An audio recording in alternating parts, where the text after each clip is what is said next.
Okay, hi guys, how are you? I am back today again with another hair video. It's so funny, like I was just about to go to sleep and I realized that I had time on my hands and I was like, you know what, why leave for tomorrow what I can do today? I mean, it kind of is today already. It's like 12 something, but don't get me wrong, I do have those days where I'm like, oh well, you need rest.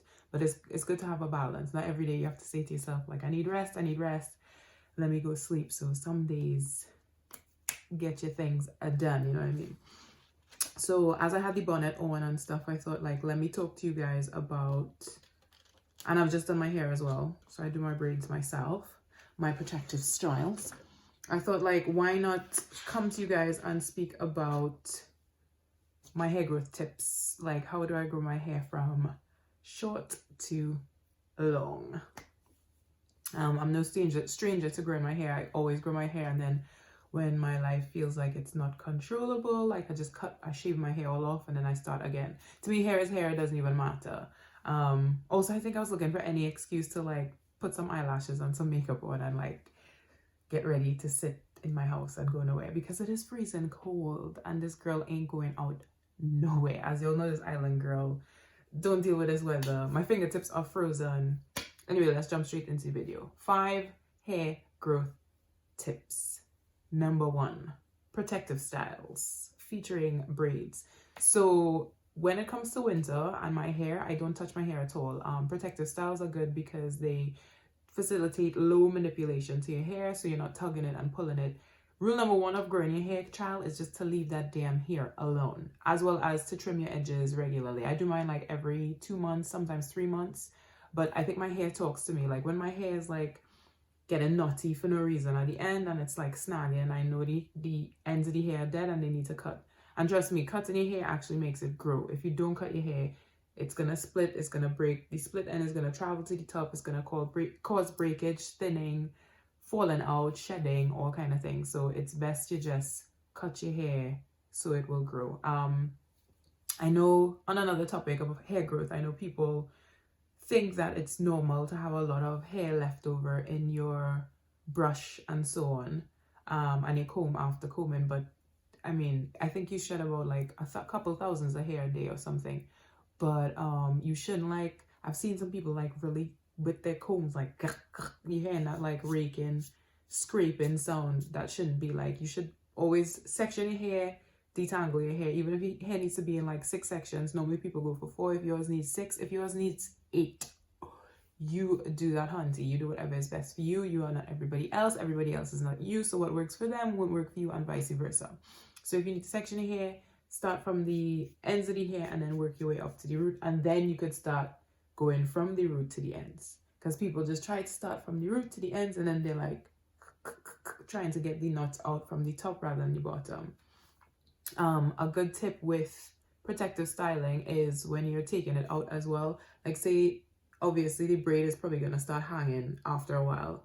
Well, mine does, because I leave mine in for ages for ancient history, to be in history books and so on. Anyway, but like when my hair is dropping, so the knot, there would be like a clump of, I guess, a collection of dirt or product buildup. So what I do is I thread the hair backwards. So from the knot there, I thread the hair out like this way, instead of like trying to get it from the bottom and like pull the knots out that way. I thread it out the top, and then in the end, like a little knot will be left in my hand. I could do a video to show you guys when I take down my locks, which will be no time soon. So this is my other thing about protective styling. After my hair's in these braids right now, after this, when it grows out a bit, I'm actually gonna wrap the hair with dreadlock hair, like faux lock hair. So that's gonna be my protective style number 2. So this braid is gonna probably stay in for 2 weeks, and then I'm gonna do the dreadlocks for another 2 weeks. And then after that, when my hair starts hanging from the roots, and you can visibly see that it's growing out, I gently twist my hair. Like I would comb it out first to the root with a fine tooth comb, and then gently twist it, greasing it and everything, and then just pin it up. And then once a week, every Sunday, because Sunday is me day, today is Sunday, I've kind of messily done my nails and so on, and my self-care stuff like my face mask and everything. Anyway, I'm rolling off with the going on a tangent here. So I gently twist the roots and then I pin it up, and then in a week I'll do that again. So that's the good thing with protective styles. That's the first way to grow your hair. Leave it alone, girl. And in colder months, definitely use protective styles. Hair growth tip number dos. So taking care of your hair with the right satin accessories. So satin bonnets. Obviously my hair, these locks are like mad too long. So I actually have a satin hair scarf as well that I wrap my hair with. And then just because I was setting my hair, which I'm going to show you in a second, I actually have the satin scarf that I put on my head. I have it on my hair. So let me just take it down. It's adjustable. I got these online. I'll leave the link below. So it's just a reversible satin. It's really soft. It prevents like frizzing, prevents breakage, because your hair can get like threaded into cotton and stuff, and then like when you move it like breaks it. I've seen people put these on their car seats when they're driving, on airplane seats when they're traveling, and so on. Just to show you a little tip with the protective styles, with canicle on hair, if you do wrap the ends with what's these called, bendy rollers, and then you dip it in hot water as usual, and you add the mousse and everything, when you unravel it, you will get a really nice curl, like so. So this is how I end all my little braids. I've seen people get really creative with this. What they've done is like along the braid, they will leave hair out as well, and then they'll curl it. This saves having to buy another set of hair, like the curly hair as well. So anyway, my point was tip 2 to grow your hair. Guys, I go off on tangents all the time because I'm filled with knowledge and information that I just want to share. Satin accessories. So satin pillowcases, satin bonnets, satin hair scrunchies, satin head ties, satin beanies. Let me get my satin beanie for you guys. So I'm back. So yeah, satin. It's my silk. This actually is silk. Like I got this from China. And yeah, this is my dragon silk head tie. Is really soft. Oh my gosh, it feels so good on your skin. So this is what I tie my hair with, and then whatever is left out, I'll put into my bonnet. And then when I'm out, because it's cold as well now, like with your hats, obviously you have to wear a lot of headgear now. So I have like a satin line beanie. And the good thing with this is the satin comes straight up to the elastic front. So this is the elasticated front here, but it comes straight up. So it really protects like your baby hairs and your edges and everything as well. So that's tip number 2, satin accessories to prevent breakage, frizzing, damage, just rubbing, friction, any kind of unnecessary touching to your hair. Tip number 3, your styling utensils. So good old Kobe boy here before he met his demise. So my hair just, I don't have patience sometimes. So I was just like, this actually broke in braiding this hair. It's like I was trying to get the end straight before I could have put the bendy rollers in, and then it just decided to do this crap, i.e. snap. But what I had noticed with this comb in particular is that it's a bit jagged along the bits here, because they join, the comb plastic joins in the middle of the comb. I can't even show you, but like imagine 2 things coming together to form these. So this is the spike, and then the spike at the top of it is joining here with plastic. So this plastic line at the top here is a bit like frictiony. So when I comb my hair with it, I can hear it snagging my hair. So that's number 1. Like make sure you get a comb that isn't causing any kind of unnecessary damage to your hair.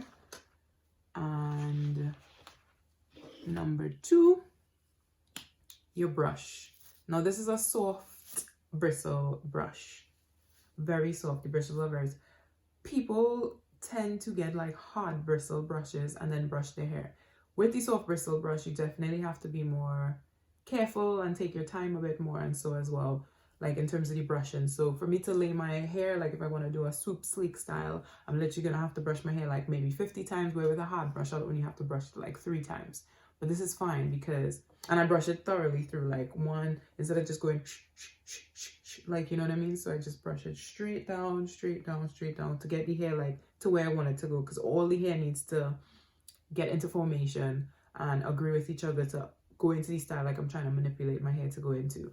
So get your soft bristle brush and then ensure that your combs or whatever tools you're using doesn't have any type of perforated or jagged edges, so that when you're combing your hair, it's like snagging out your hair or thinning out your hair, breaking your hair. That's tip number 3. Combs that I really came across that I like, I was actually gifted this comb. It's a marble comb. It's a cellulose acetate comb, which causes low frizz and low friction. So this is what it looks like here. It's really, really pretty. So yeah, I've used this comb before and it's definitely not gonna break like homeboy hair broke. And it's not got the like perforated edges or anything that I was talking about. You guys really can't see, but take my word for it. And this comb is quite nice. Like, I like a pretty comb and a comb that I will never forget somewhere or someone can't mistake for their comb. So I would advise getting some of these marble cellulose acetate combs. These are really good. Tip number 4. As with the soft bristle brush, when you're applying gel to your hair or to your edges or to your sleek styles, use a soft toothbrush, like a soft bristle toothbrush brush. A soft bristle brush toothbrush. That is a tongue twister. Because obviously the same with your edges. If you're like scraping it with a hard bristle toothbrush, you're gonna get the red hair, you're gonna get the lumps, you're gonna get the bumps. Another important thing on this tip number 4 is do not leave gel in your hair past like 1 or 2 days. If you start to see it flaking, you've left it too long. A gel should be just a one-night set or one-night fix, and then you should rinse that out the other day. Gel causes really bad thinning to your hair, as well as it kind of dries your hair up as well with all the alcohol and stuff in it. So girl, drop that gel. Okay, let me put my hair back in the back. Ooh, just getting a little tired of it. Tip number 5. I mean, I know I said I have 5 tips, but I feel like I have more than 5 tips.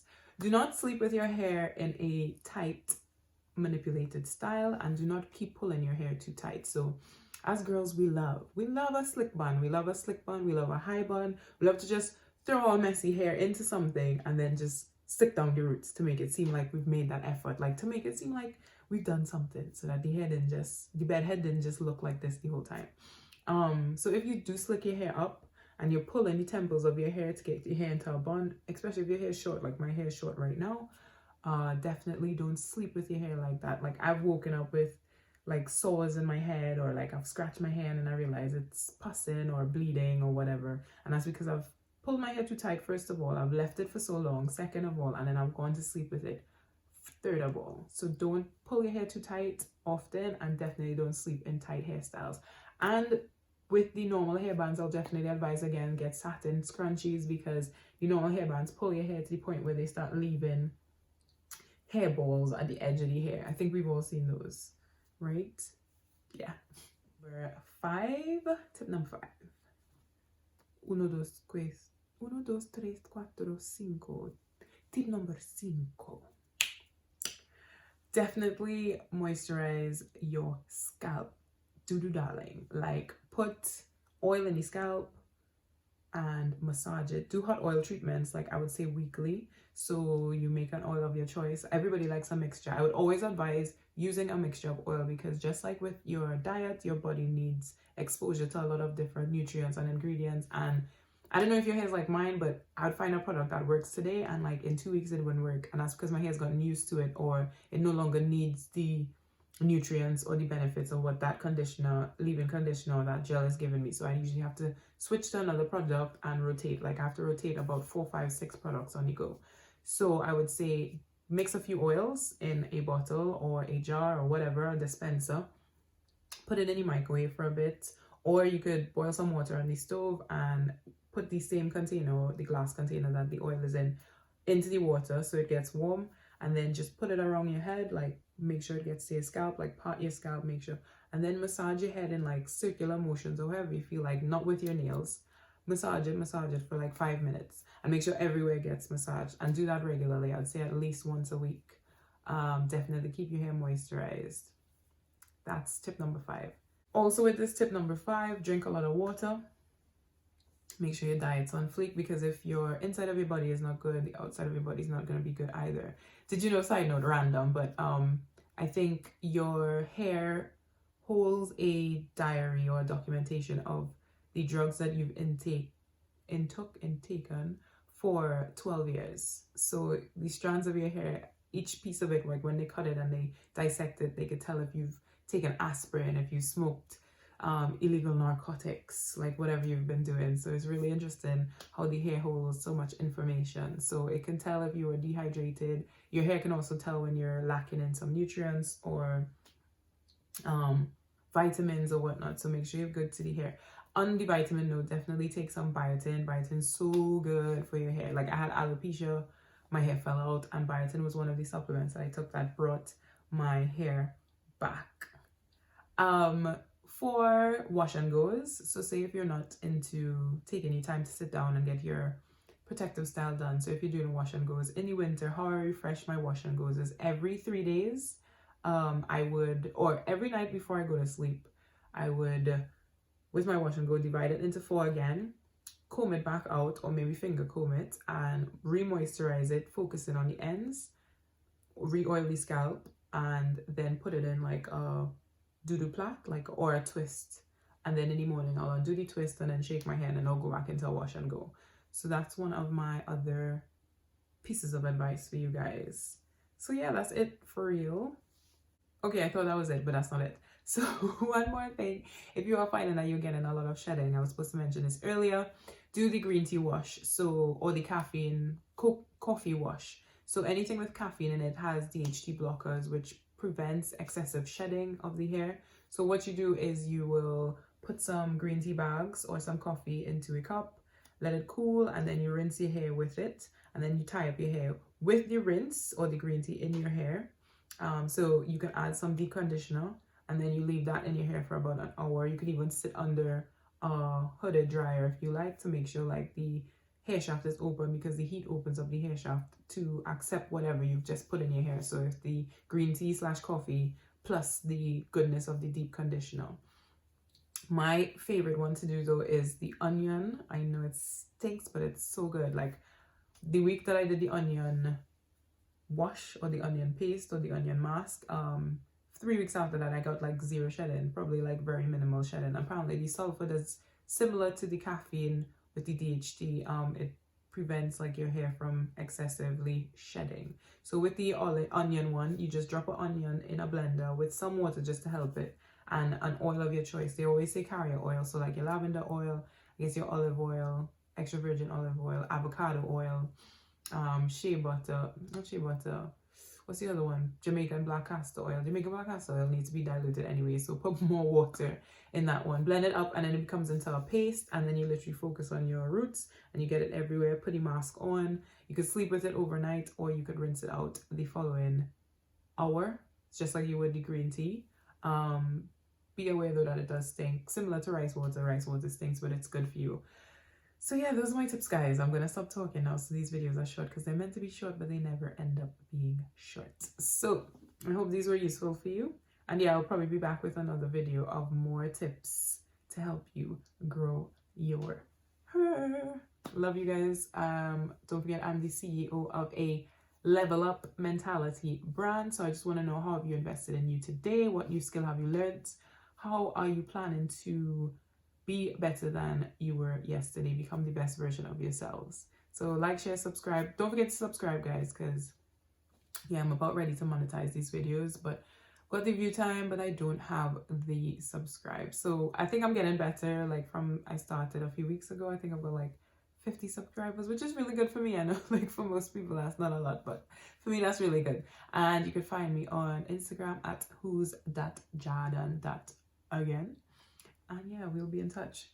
Peace, love, blessings, and just remember, you are royal. Take care.